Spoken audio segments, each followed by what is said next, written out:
మీరు మీ అభిమాన shows and serials TV కన్నా ముందు ఈటీవీ విన్ యాప్లో చూడండి.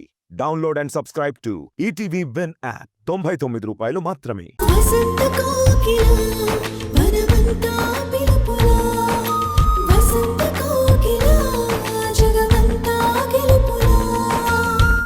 ఈ రోజు కత్తికాయం దగ్గర చూసావు కదా వాళ్ళిద్దరు వేషాలు కాదే వెగుటు పనులు. చిచ్చి, ఇంట్లో మనం ఉన్నామని తెలిసి కూడా కొంచెం కూడా ఇంగిత జ్ఞానం లేకుండా ఎలా బ్రతుకుతున్నారే?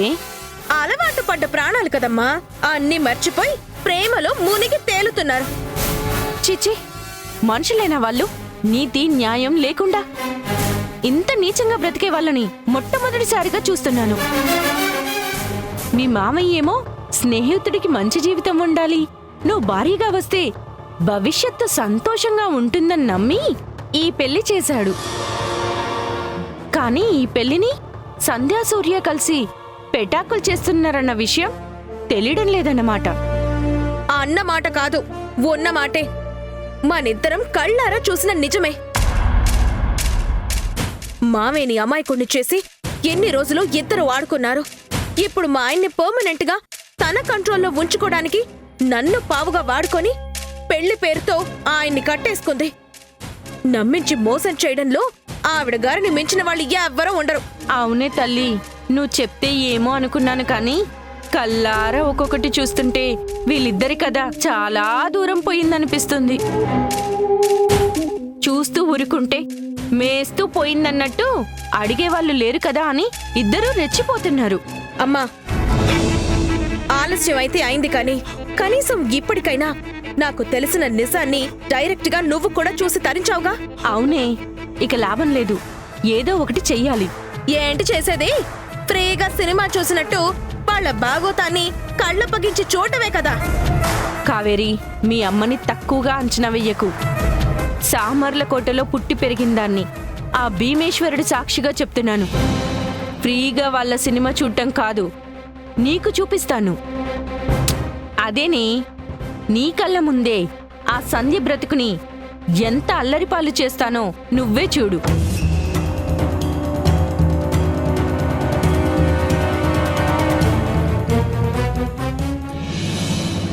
మొత్తానికి జ్యోతికి ఇంకో సంబంధం కుదిరిందన్నమాట. మంచి కుటుంబం అబ్బాయి, ఉద్యోగం కూడా బాగుంది అంటున్నావు కాబట్టి ఎట్టి పరిస్థితుల్లోనూ ఈ సంబంధం వదులుకోవద్దు. ఈసారైనా కూతురికి పెళ్లి చేసేయాలని నేను కూడా బలంగా కోరుకుంటున్నాను. కోరుకుంటే సరిపోదు, దానికి తగ్గ ప్రయత్నం కూడా చేయాలి. అంటే ఏంటి నీ ఉద్దేశం? నా ఉద్దేశం కాదు, లోకం తీరు చెప్తున్నాను. పెళ్లి కాని ఆడపిల్ల ఇంట్లో ఉందంటే ఎవ్వడికిష్టం వచ్చినట్టు వాడు మాట్లాడతాడు. అందుకే తల తాకట్టు పెట్టైనా సరే గుండెల మీద కుంపటిని ఎంత త్వరగా వీలైతే అంత త్వరగా దించేసుకోవాలి. దించేసుకోవాలంటే కాలం కర్మం కలిసి రావాలి కదా. మంచి సంబంధం వస్తే నేనెందుకు కాదంటాను? మంచి సంబంధం ఏంటి నారాయణ? పిండి కొద్ది రొట్టె అన్నట్టు మన తాహతని బట్టే పెళ్లి సంబంధాలు చూసుకోవాలి. మల్టీప్లెక్స్ లో సినిమా చూడాలంటే టికెట్ కు 300 రూపాయలు పెట్టాలి. అదే పాత డబ్బా థియేటర్ అనుకో 100 రూపాయలు చాలు. అంటే సినిమా టికెట్లు పెళ్లి కొడుకులు ఒకటే అంటావా? ఒకటి కాక ఇంకేంటి నారాయణ? జేబులో డబ్బును బట్టి సినిమా చూసినట్టు మన ఆస్తిపాస్తులు చూసే సంబంధాలు సెట్ చేసుకోవాలి. అది నిజమేలే. ఎంత కట్నం వద్దన్నా లాంఛనాలు పెళ్లి ఖర్చులు అన్నీ కలిపి తడిసి మోపిడవుతున్నాయి. అయినా సరే ఎలాగోలా కానిచ్చేద్దాం అనుకుంటే దాని దురదృష్టము, నా కర్మం, ఒక్క సంబంధం కూడా కుదరట్లేదు. నారాయణ, నేనొక మాట చెప్పనా? బెండకాయ ముదిరిపోయినా నష్టం లేదు, పులుసులో కాకపోయినా పప్పుచారులో వేసుకుంటాం. బ్రహ్మచారి ముదిరినా నష్టం లేదు, ఎందుకంటే మగాడే పుట్టాడు కాబట్టి. గంతకు తగ్గ బొంతలా ఎవరో ఒకరు పెళ్లి చేసుకుంటారు. కానీ వయసు మీద పడినా కొద్ది ఆడపిల్లకే సంబంధాలు కుదరవు. మీ జ్యోతికి 30 ఏళ్ళు వచ్చాయి కదా? అప్పుడే ఎక్కడా? నీ కూతురు వయసు నా కూతురు కూడా మొన్న 26 వచ్చాయి. 26 వచ్చిన తర్వాత 30 రావడం ఎంతసేపు నారాయణ? నా కూతురు నీ కూతురు ఒకే ఈడువాలి కదా. నా కూతురికి పెళ్ళై 4 ఏళ్ళు అయ్యింది, ఇప్పుడు దానికి 2 పిల్లలు. మీ జ్యోతికి కూడా పెళ్ళై ఉంటే నువ్వు కూడా తాతవే ఉండేవాడివి కదా. అందరికీ నీలాంటి అదృష్టం ఉండొద్దు. అదృష్టందేముంది నా బొంద, ఆలోచన చేసే కొద్దీ అవకాశాలు కూడా చేజారిపోతాయి అని చెప్తున్నాను.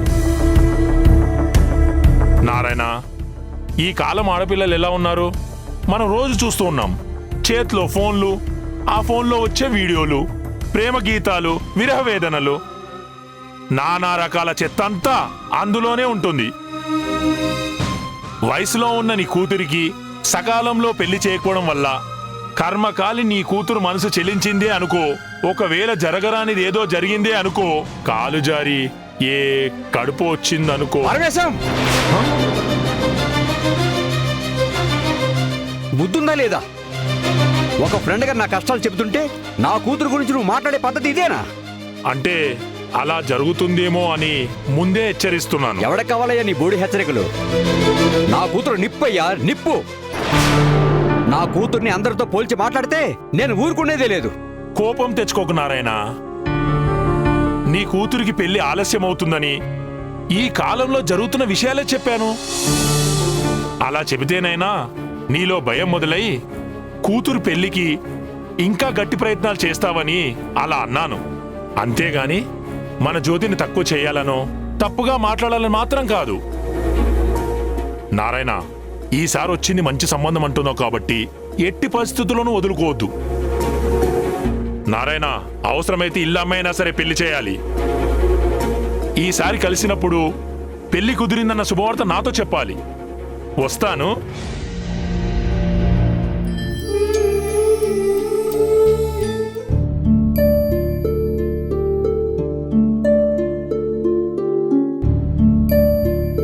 మీ ఆయన కనిపించడం లేదంటే ఎక్కడికెళ్ళాడు? ఏమో నాకేం తెలుసు. దిక్కుమాలిన ఫోను, రోజంతా దీంతోనే సరిపోతుంది నీకు. మొగుడి గురించి అసలు పట్టింపు లేదా? మా ఆయనకి నా మీద ప్రేమ పట్టింపు లేనప్పుడు నాకెందుకు ఉండాలి? ఈ వన్ సైడ్ లవ్ల వల్ల ఎవ్వరికీ లాభం ఉండదు. మా ఆయన మారాలి. అప్పుడే ఆ మార్పు మాకు పట్టిన పీడని వదిలించి ప్రేమని పంచుతుంది.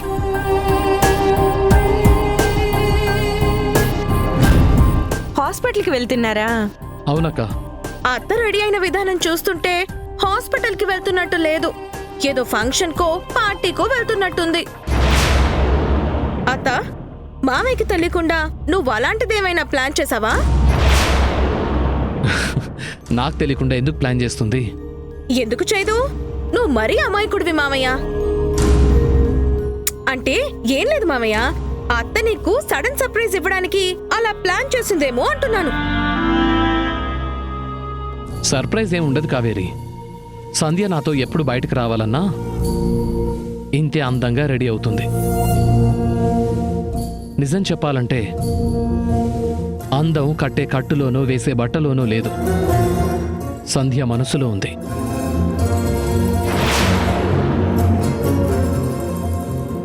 అందుకే ఏ చీర కట్టుకున్నా ఆ చీరకే అందం వస్తుంది. అందుకే సంధ్యకి చీర తీయటం చాలా ఈజీ. ఏ కంప్లైంట్ చేయకుండా హ్యాపీగా తీసుకుంటుంది. ఇలాంటి వైఫ్ దొరకడం నిజంగా నా అదృష్టం. ఆ మాట అయితే నేను కూడా ఒప్పుకుంటాను మామయ్య. ఒక నేనేంటి, మా ఆయన కూడా అదే అంటారు. ఎప్పుడు చూసినా సంధ్యలా ఉండాలి, సంధ్యలా మాట్లాడాలి అని చెప్తూనే ఉంటారు. అలా ఉండడం అత్త టాలెంట్. నా వల్ల ఎక్కడవుతుందని చెప్తున్నా వినరు. నిజమే కావేరి, నా సంధ్య టాలెంట్ ఎవరికీ రాదు. She so special. అవును, అత్తకి చాలా స్పెషల్ టాలెంట్ ఉంది.